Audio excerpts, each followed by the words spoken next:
Hello दोस्तों, आज की कहानी है अय्याज जिस्म का भाग 53। वर्णिता।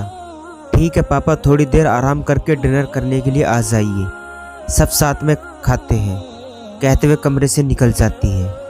वर्णिता अपने भाई रंजीत से बहुत प्यार करती थी। माँ के चले जाने के बाद रंजीत ने अपने पापा से भी ज़्यादा एक माँ की तरह उसे प्यार करता था, उसकी केयर करता था। स्कूल जाते समय उसके बाल संवार कर चोटियाँ भी डाला करता था। वर्णिता दुखी हो जाती है, उसे भी चिंता होने लगती है। रंजीत के लापता होने की खबर वर्णिता से अभय को और अभय से चित्रा से स्वाति और यामिनी तक पहुंच जाती है और सभी को रंजीत की चिंता होने लगती है। यामिनी दूसरे दिन रंजीत के पापा से मिलती है और अपनी चिंता जाहिर करती है। रंजीत के पापा भावुक होकर कहते हैं, हाँ यामिनी, मुझे भी चिंता हो रही है। आज उसे अहमदाबाद जाकर 9 दिन हो गए हैं, उसका मोबाइल कभी इतने दिन बंद नहीं रहा है।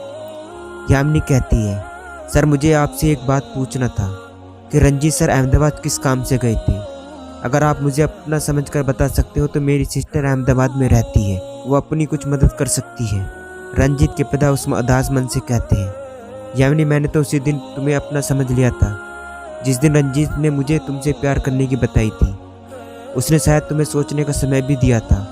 अहमदाबाद से आने के बाद तुमसे पूछने वाला था, पर अभी देखो संपर्क नहीं हो पा रहा है। यामिनी रंजीत के पिता के मुंह से ये सुनकर उसका दिमाग 360 डिग्री घूम जाता है।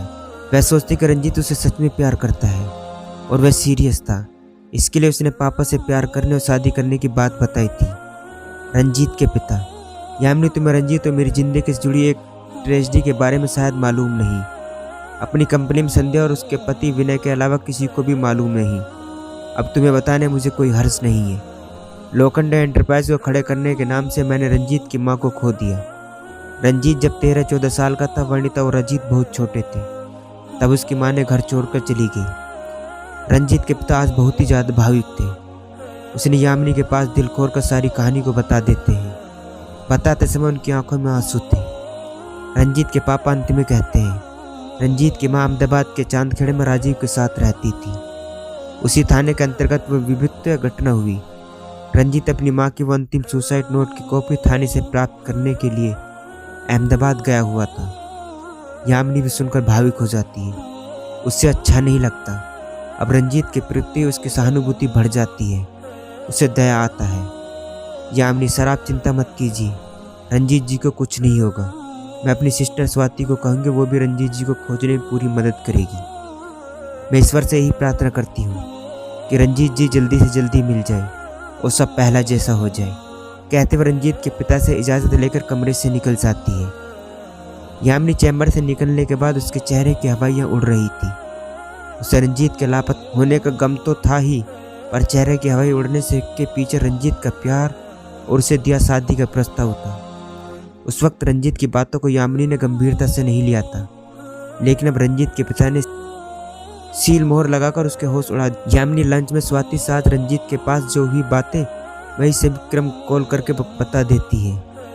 साथ में रंजीत के प्यार और शादी के प्रस्ताव वाली बात उसके पिता द्वारा स्वीकार करने वाली बात बता देती है। स्वाति यामिनी की सारी बातें सुनती है, थोड़ी देर सोचने के बाद कहती है, यामिनी, अभी उन बातों के बारे में बाद में चर्चा कर सकते हैं। फिलहाल रंजीत के बारे में पता लगाना जरूरी है।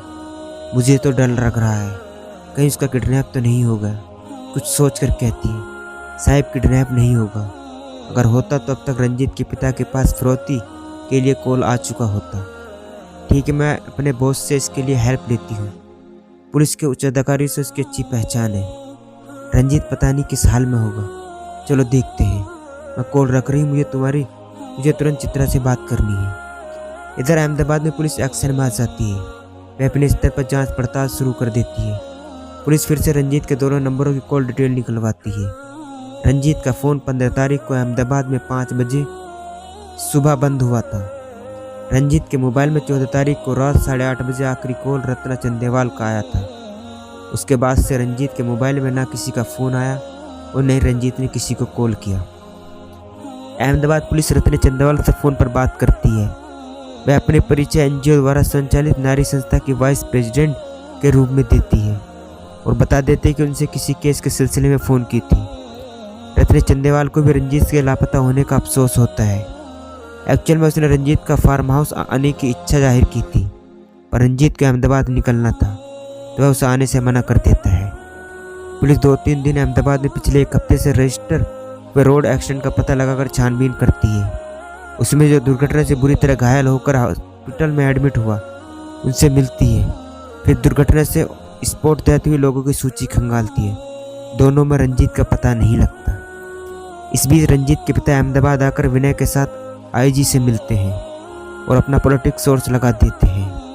अहमदाबाद की पुलिस पूरी मुस्तैदी के साथ नए सिरे से खोजबीन और जांच पड़ताल करती है। अब पुलिस लावारिस लाशों का रिकॉर्ड देखना शुरू कर देती है।